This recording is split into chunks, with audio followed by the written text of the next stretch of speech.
Dear Diane, I'd like to report a strange encounter I had last week. It's definitely a story worthy of going on your blog. The encounter was very frightening, and was no doubt supernatural. It happened last Tuesday, at my workplace. I work at a gas station, pumping gas and working as a cashier at the connected convenience store. It was a night shift, around 1 or 2 a.m. It was my turn at the gas pump, while my buddy Riley manned the store. That night was cold, and I remember when I stood beneath the fluorescent lights that lit the little lanes of the station, I could see my breath hang and twist in the air, drifting out into the darkness beyond. I also remember being all bundled up, wearing a fur-lined jacket over my heavy flannel, and a puffy orange vest over that. I had a beanie to cover my ears, but with nothing to cover them up, my nose and lips suffered at the mercy of the stinging air. Most of the time during nights like this, I'd stay in my little booth, which provides some protection from the elements, scrolling on my phone, taking little sips of coffee, or filling out a Sudoku book. Tonight, though, the gas station was busy. The station borders the small town of Lorn, Oregon, and cars will seldom pass through, affording me hours of time to zone out, especially at night.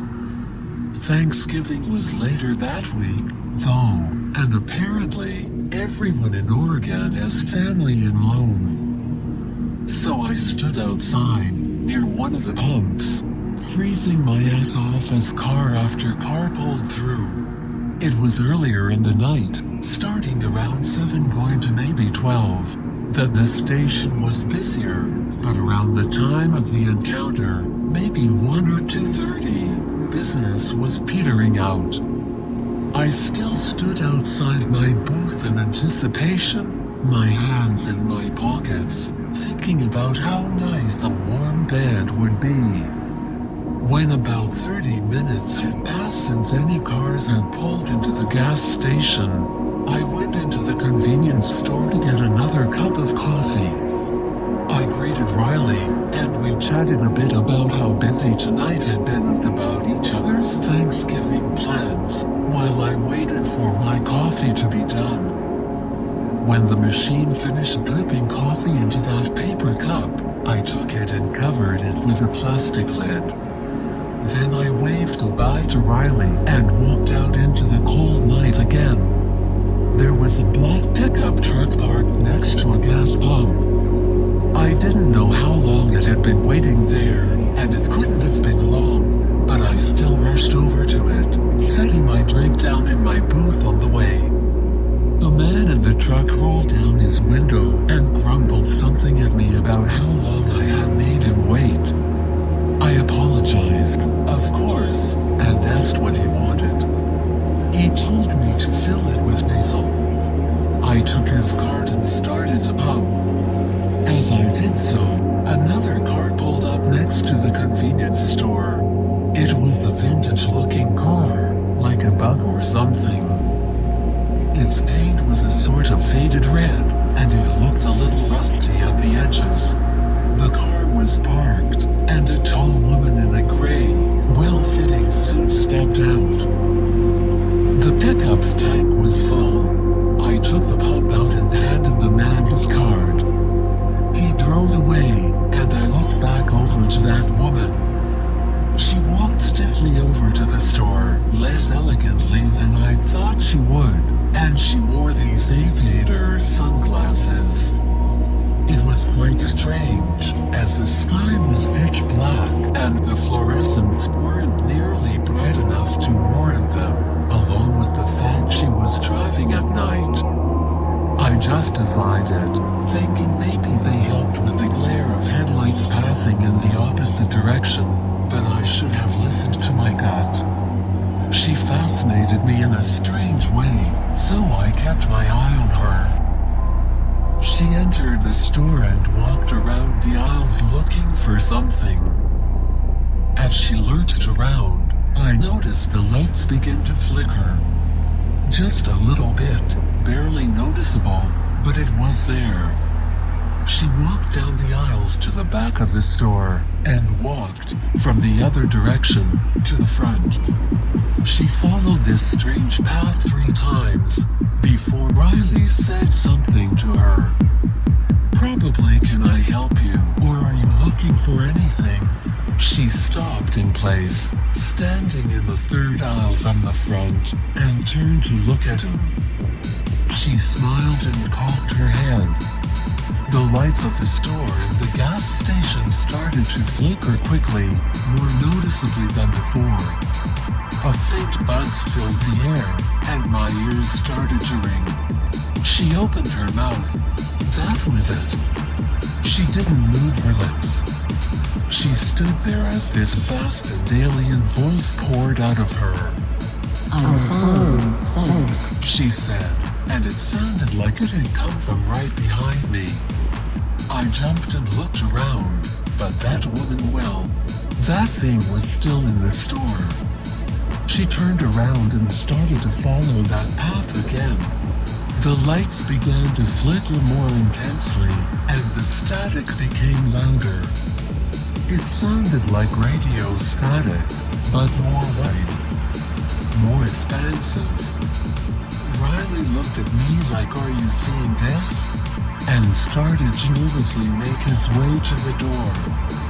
The thing stopped and looked at Riley, taking its sunglasses off. The lights within the convenience store flashed violently, and the fluorescents lighting the gas station area turned off entirely. Riley fell back and began to seize, shaking on the floor. I was paralyzed for a second, trying to decide the best course of action. I didn't want to let Riley die, but I knew I could never take the thing in any form of combat. I decided I'd run to the back of the store and enter through the storage room. As I ran to unlock the back door, trying to stay in the darkness, I caught a glimpse of its eyes. There was a vacancy where eye holes should be, instead a glowing blue light, an energy that seemed to fill the inside of that being. I panically fumbled with the lock, throwing the door open as soon as I heard that click. I ran through the strobing lights of the storage room, vaulting 6-packs of Monster and avoiding shelves stocked with Hostess Connects. In my rush I clipped my Frozen Doritos party box. I hit the bare concrete pretty hard, but managed to absorb most of the impact into my shoulder and knee. I quickly scampered the rest of the way on all fours, and when I reached the door I pushed it open slowly, still crouched low to the ground. I couldn't see Riley or that thing from the sliver of wind made by the cracked door, and upon opening the door fully they were still out of sight.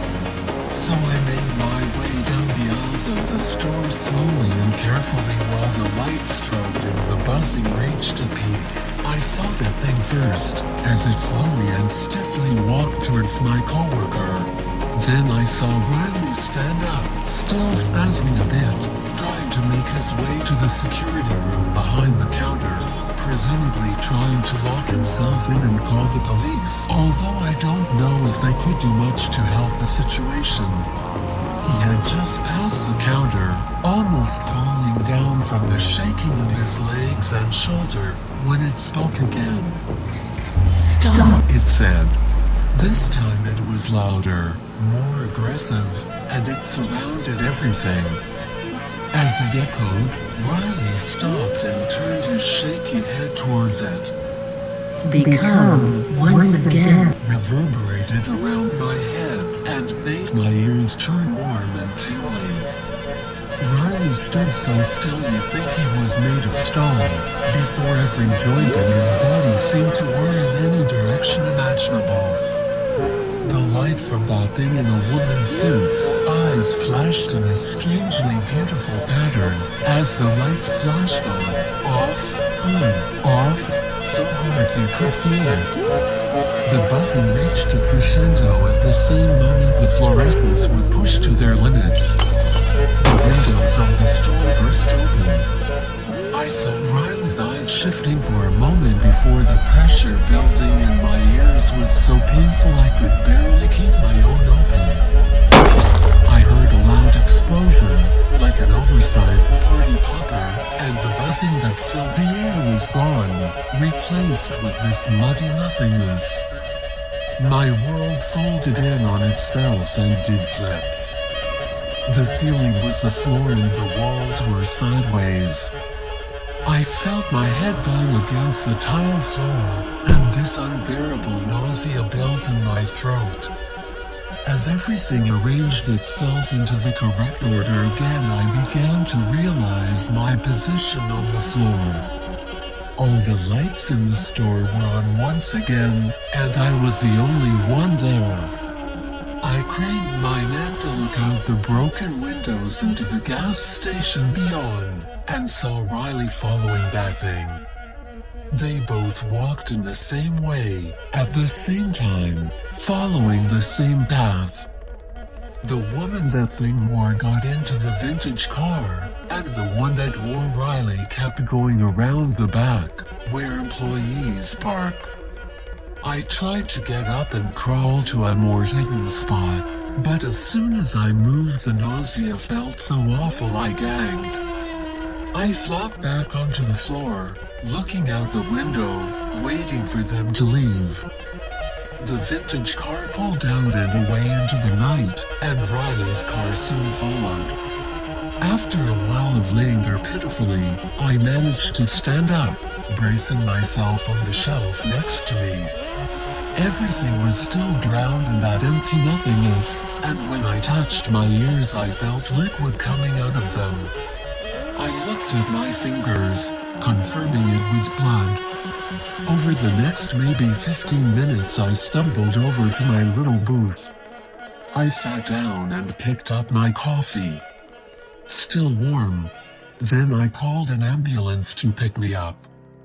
It was hard communicating because I was basically deaf, but I managed to get my message across. Then I waited in my little booth, taking tiny sips of coffee as I shivered a little and stared out into the night sky. I'm at home now, recovering from eardrum surgery. I'll never really be able to hear like I could before, but that doesn't matter. What matters is that thing took Riley. And I bet it's out there taking other people, too. If you see a person who's walking strangely or stiffly, if you see them wearing sunglasses at an odd time, if you see the lights start to flicker around them, be wary. Thank you for reading my submission, and I hope it makes it to the blog. Best regards, Aaron.